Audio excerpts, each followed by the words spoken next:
soy Nano Barbieri y esto es Sarajevo. Crónica de Escombros, un podcast de No me grites.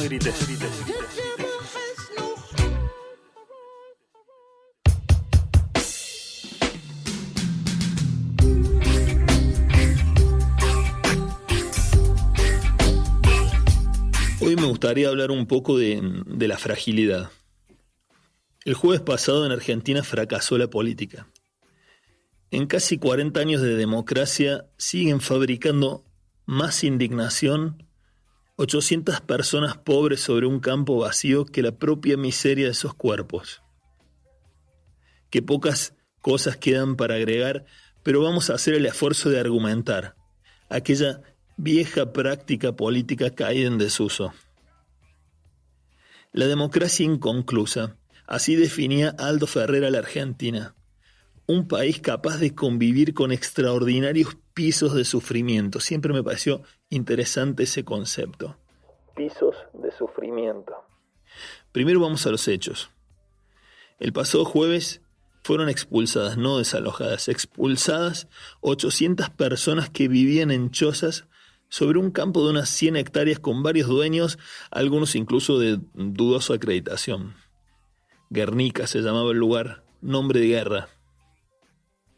Fueron expulsados por unos 4.000 policías que no ahorraron violencias. Aturdámonos con números. 100 hectáreas, 800 personas, 4.000 policías. Gases, balas, helicópteros, fuego. Personas huyendo con absolutamente nada entre sus manos.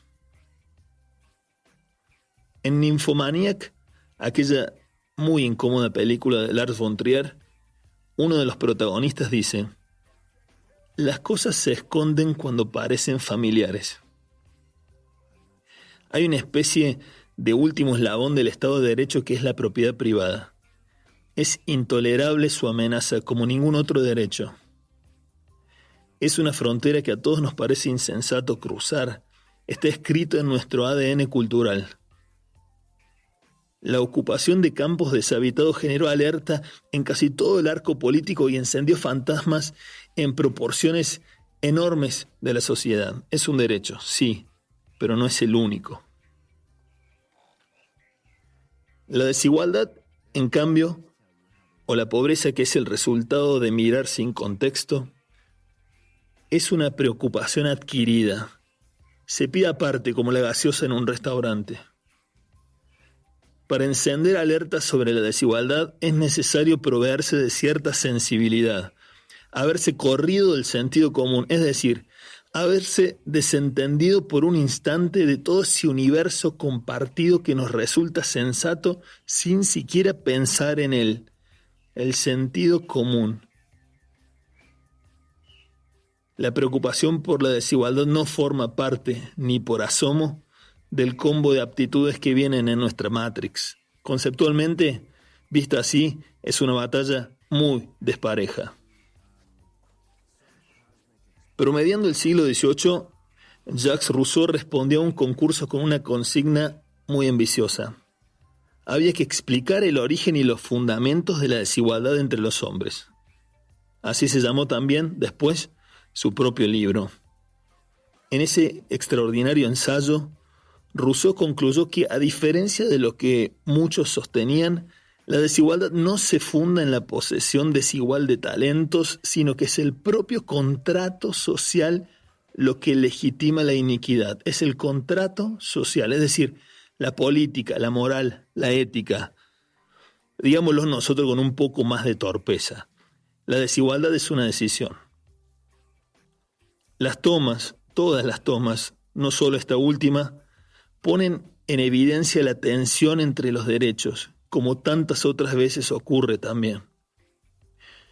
El derecho a la propiedad privada frente al derecho a la vivienda digna o frente a la vida misma.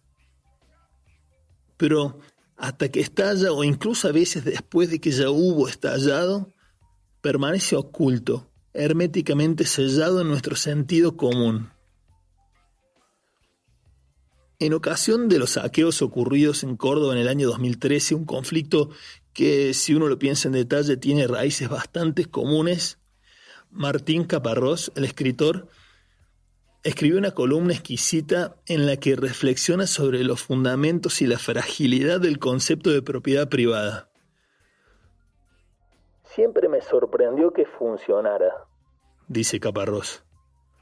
Uno de los grandes misterios de las sociedades contemporáneas es que las personas respeten la propiedad ajena.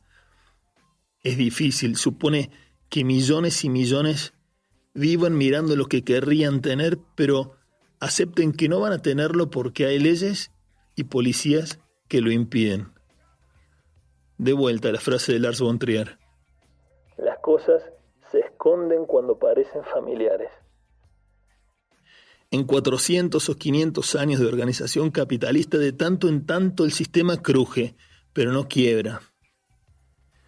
Y la política, esa herramienta de asignación de prioridades, tiene que coser lo que se rompe, tiene que pegar lo que se agrieta.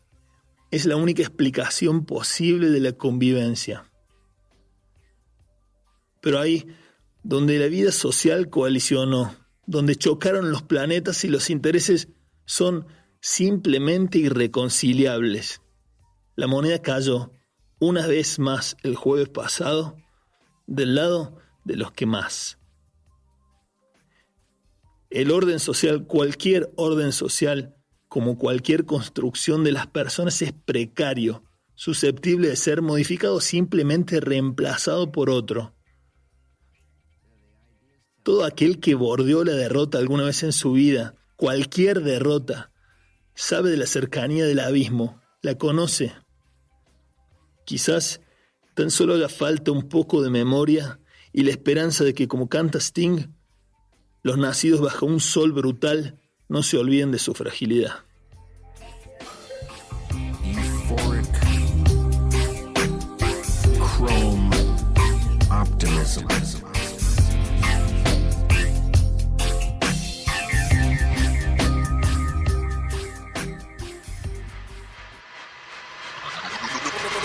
No me grites.